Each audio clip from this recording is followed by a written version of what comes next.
Okay, the recording. Mishnah 8, we're on to another set of pairs, what are called in Hebrew zugot. And we've had two and two sages a couple of times already. And the new set, this is the new generation of leadership of the leadership of the sages, is Yehuda ben Tabai and Shimon ben Shetach. These are the two that became the recipients of the authority and the tradition, and then passed it on. So who's going to read for us Mishnah 8, please? Okay, Geraldine, go. Okay. Yehuda ben Tabai and Shimon ben Shetach received the tradition from them. Yehuda ben Tabai taught, when serving as a judge, do not play the role of counsel for either litigant. When the litigants appear before you, deem them both guilty, but when they depart, having accepted the verdict, regard them both as innocent. Shimon ben Shetach taught. No. Come on, we have about 6 months of work here to do now on this Mishnah. Okay. Right, Lou? So yes, of course. So okay, first we're introduced to the two sages, Yehuda ben Tabai and Shimon ben Shetach. Exactly which position of authority each one held is a little mixed up in the texts. Shimon ben Shetach is the more well-known of the two leaders, so we'll assume that he was the head, the Nasi, and Yehuda ben Tabai was the Av Beit Din. That's what we're going to assume he was the second in command, but considered the head of the court itself. And Shimon ben Shetach had more authority and a broader range of authority. We're going to get to him later, next in the next Mishnah. But now we have Yehuda ben Tabai. So Yehuda ben Tabai, in your translation, read the beginning, please, of his statement again. When serving as a judge, do not. Okay, that's good. Thank you. When serving as a judge. That's not in the text. Okay. Right? That's not in the text. That's an editorial interpretive setup for what he said. He says in the Hebrew, Al ta'as atzmecha orchei hadayanim. Right. So the statement starts, do not make yourself into or like the orchei hadayanim, whatever that means. Okay, so is he talking only to judges? Well, the second phrase, and when the litigants stand before you, what's your translation again? Do not play the role of counsel. No, after that. When the litigants appear before you. Right, so that does seem clearly to be about a judge, right? Yes. And then we have the advice about that, with the proviso that the idea is that they accept upon themselves the judgment. So it's a pretty, there's a lot of solid ground for the translation that you have to assume the whole thing is, directed at people who are doing work as magistrates, as judges. This past Shabbat, shoftim b'shotrim, to place magistrates in all of your localities, so that there will be a court for people to go to so that they can settle their disputes. Remember, that was the story of Moses and his father-in-law Yitro says, what are you doing? You're the only one. You'll wither on the vine if you have to be the only person who's doing the judgments. Set up many elders to do this. So that was already in the wilderness. How much more so when we have an expansive country to take care of. But nevertheless, I want to just point out that it's not absolutely explicit that the first one is that. So now the question is, what are we not supposed to do? What are we not supposed to set ourselves up as? Do not be like, do not make yourself like. And now we have orchei hadayanim. So now back to that first statement. And you have, as a translation, Geraldine? I don't know where you want me to start. when the litigants appear No, before that. The first phrase, the first clause. when serving as a judge, do not Leave that in parentheses, and now, go. do not play the role of counsel for either litigant. Okay, do not play the role of counsel for either litigant. The word orech din in modern Hebrew is an attorney, right? A lawyer. So what the one way of looking at this is, don't mix up your role. If your role is to be the judge, don't also play the lawyer. Okay, and we have other translations here, as we know, right? What are some of the other translations for that first statement? What do we have? Craig. I have the Hertz translation, which is, in the judge's office, act not the counsel's part when the parties to a suit are standing before you. Wait. So that's the next part. Right. So act not the counsel's part when you're in your office. So that's already a whole other interpretive move. Not just when you're on the bench, so to speak, when the court is in session. Don't act in a way that's not according to your role, but in private chambers, right? That's what it seems to be, right? I interpret it as an office, meaning as position, not as a physical space. So read it again, please. It's in parenthesis. In the judge's office, close parenthesis, act not the counsel's part. Okay. So meaning office, the official position that you're in. Yeah. Okay, good. All right, what does our good friend Rabbi Shapiro say? Rabbi Shapiro says, when called to judge, do not act as a lawyer. Okay. Down and dirty. All right. So what is the advice here? Is there something wrong with acting as a lawyer? What is it that's wrong about acting as a lawyer? Joe. Well, a lawyer is on one side or the other. The judge is supposed to be impartial. Right.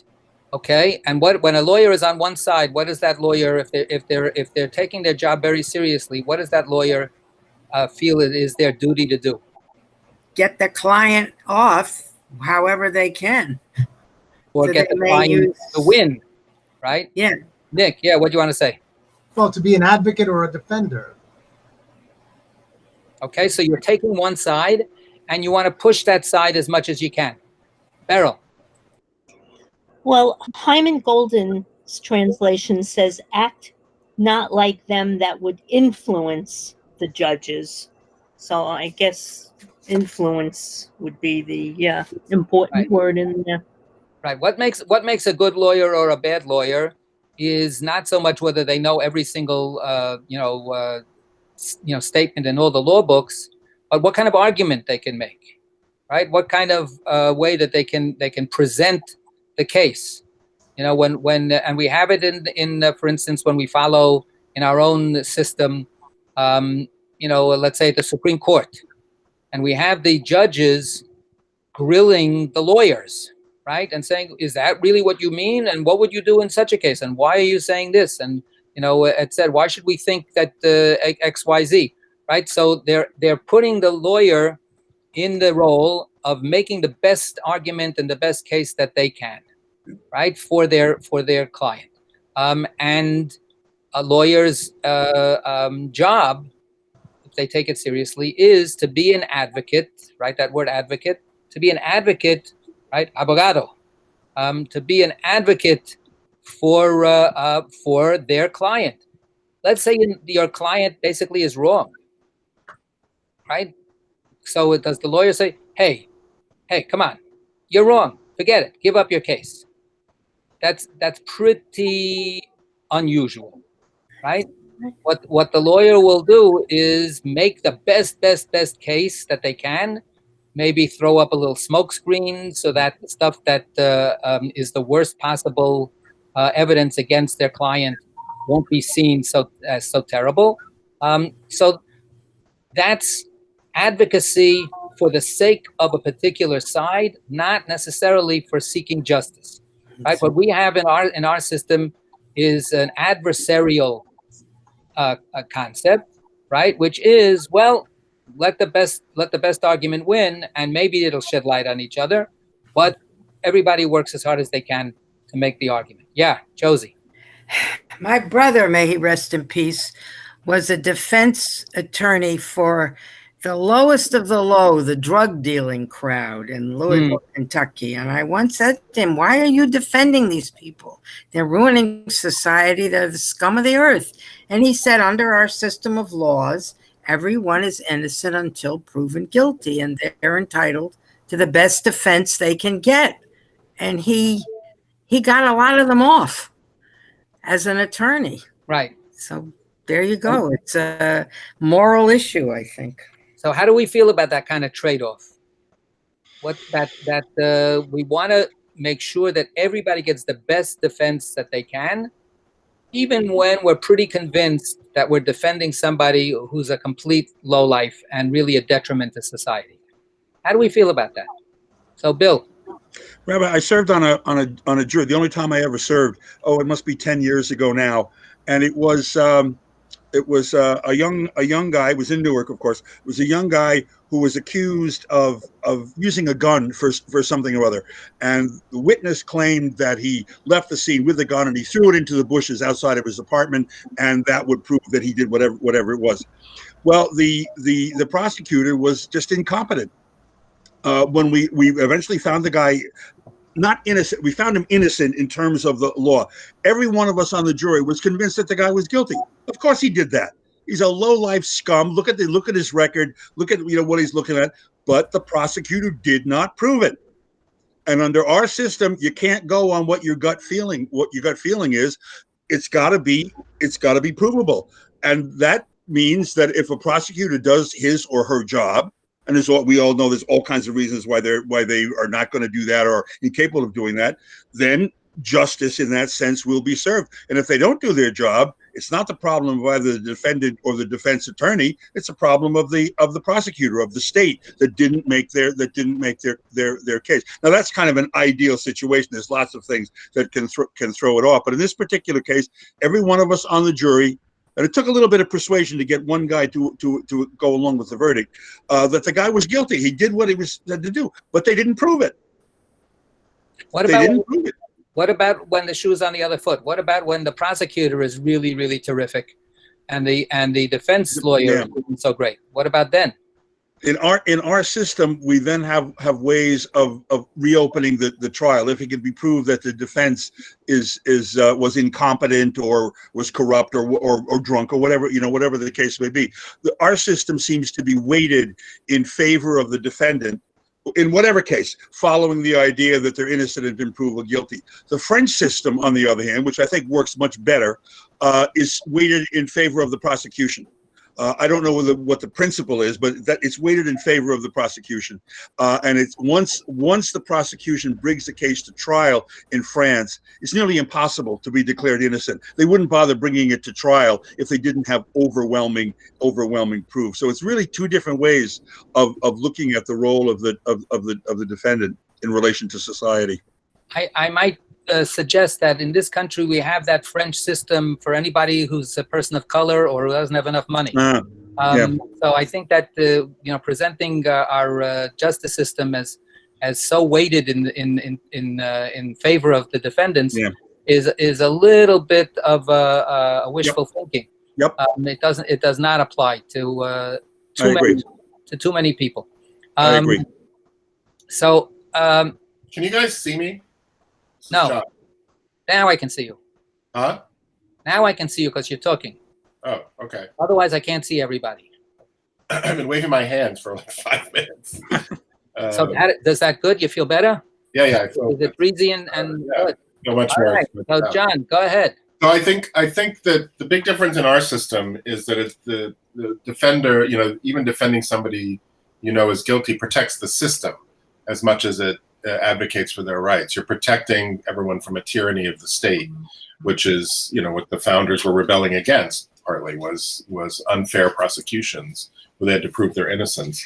And our system seems to say that it's better to let someone guilty go free than someone innocent be imprisoned. The problem is that, we have this idea of public defenders when someone can't afford a defense, and that that situation is terrible because it's not funded, it's not lifted up to the place it should be in a lot of cases. A friend of mine in college became eventually a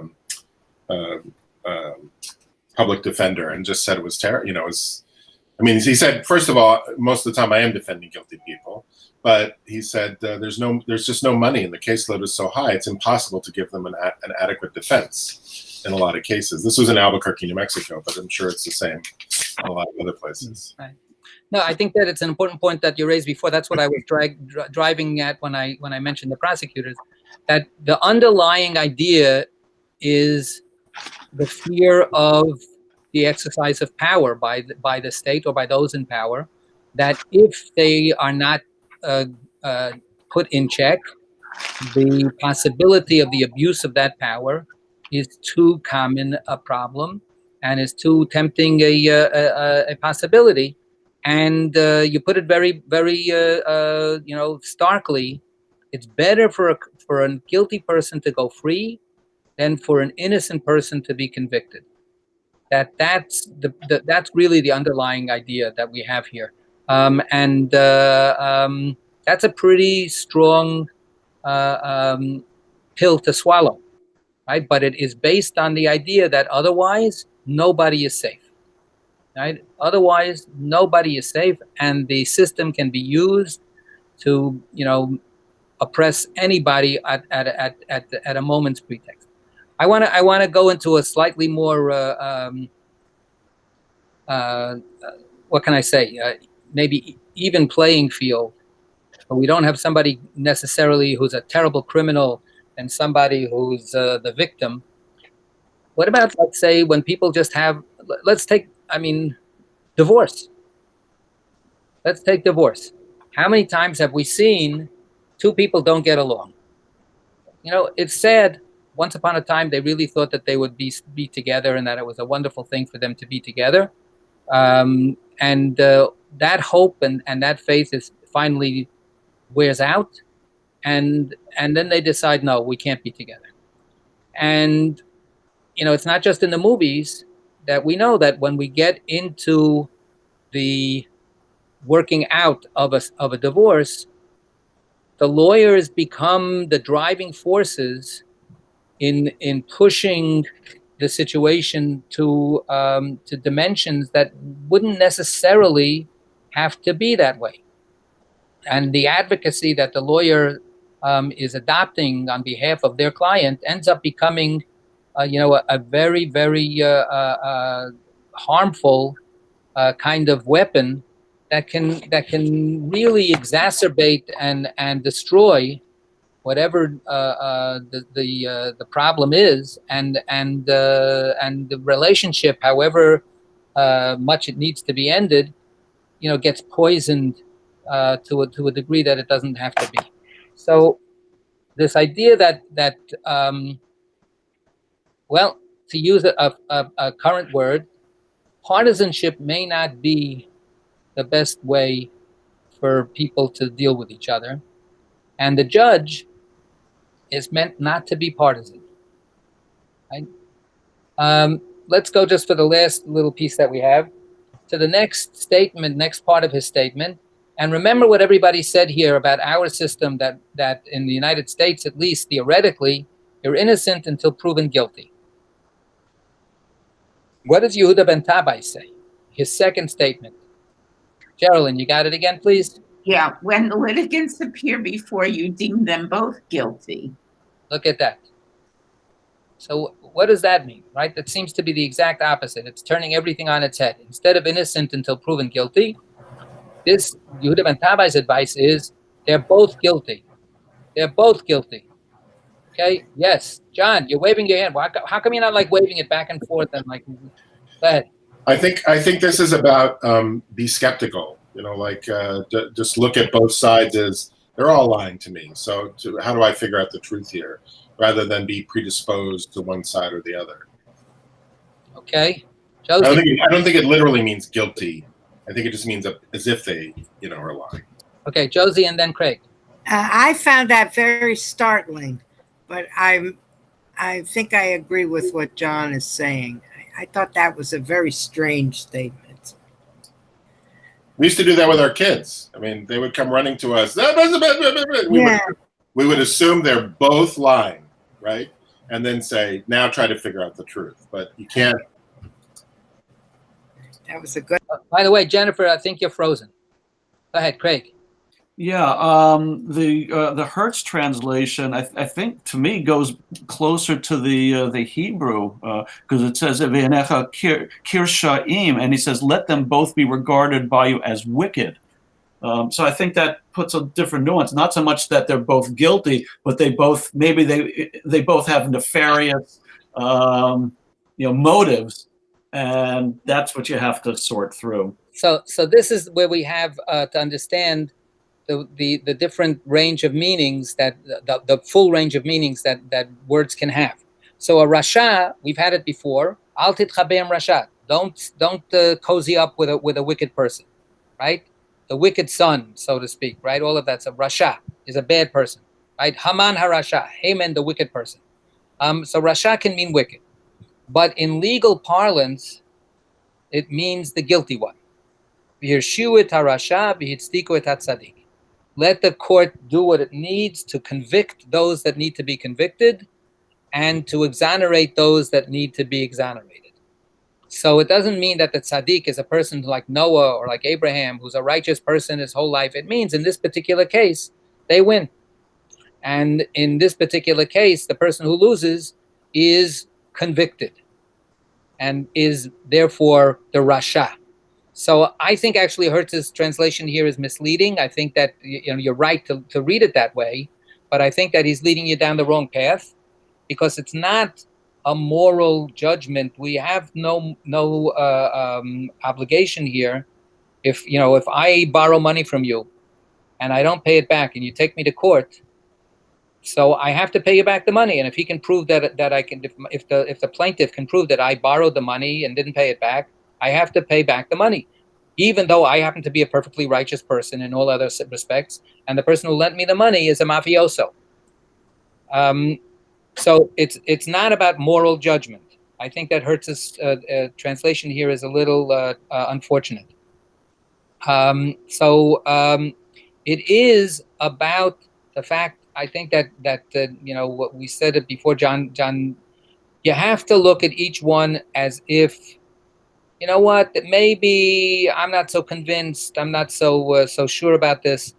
And in the end, what we're talking about here is the possibility that there is an argument for both sides, right? There is something to be said for both sides, but don't you be the one who will start arguing for one side against the other, right?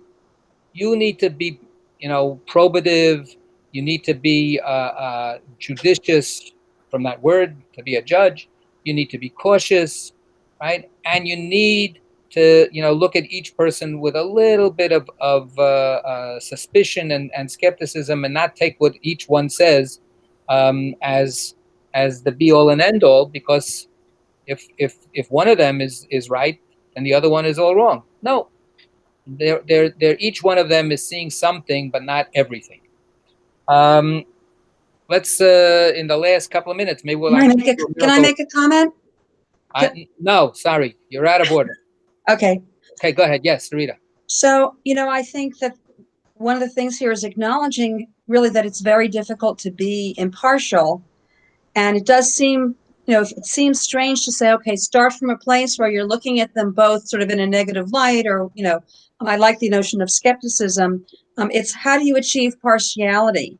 If perhaps if you start by like putting on the rosy tinted glasses and saying everybody is wonderful, but maybe it's harder to achieve impartiality, because then if someone does something or says something a little amiss, it really may bias you against them. But if you start with this premise that, both of them, imperfect people, they're both not okay, then perhaps that does allow you to achieve that mindset better. I mean, I think this is really hard to do.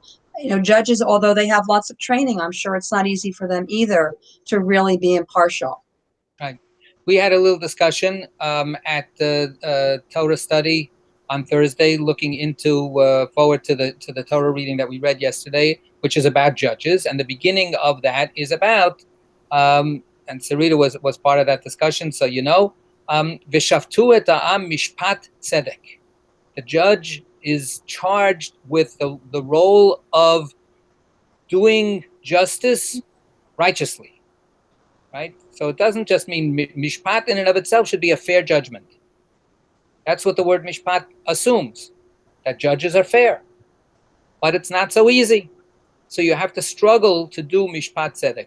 You have to struggle to actually be absolutely judicious and fair, and to see everything that needs to be seen on both sides. That's the suggestion that I made on Thursday. When we say tzedek tirdov, run after justice, that one possibility of reading this is justice on both sides. Why does it say justice twice? There is some kind of justice on one side, and there is some kind of justice on the other. That doesn't mean that they're equal. Doesn't mean that it's equivalent. But find the justice on each side and then weigh it, right? As opposed to simply jumping to one or to the other. Okay, so we still have the last little piece to go to, which is, and when they leave, then what, right? And when they leave, then you look at them how, Geraldine? Having accepted the verdict, regard them both as innocent. Okay, so that unfortunately misses one of the pieces. The word, and when they leave, right? In the Hebrew is ukeshenif tarim milfanecha, when they say goodbye to you. Is that in there in the English somewhere? Yes, but when they depart. Ah, good. Okay. And when they depart, let them be in your eyes as if they are innocent, having accepted the judgment upon them. So we're going to have to unpack that part next time. Yeah. And next week is Shomrei Splash. Everybody's invited. Look at all of the different links and look at all the different things. And I think you're being asked to register for certain things. So please do that. Most of them don't need registration. It's just a Most couple. of them don't. Okay, good. And just a heads up, we will have Pirkei Avot, Bite-Size Wisdom next week, I hope. But the Talmud will be canceled for next week. Okay, take care. All right, all the links for Shomrei Splash on the homepage. John, are you still there? Yeah, I'm here. Yeah,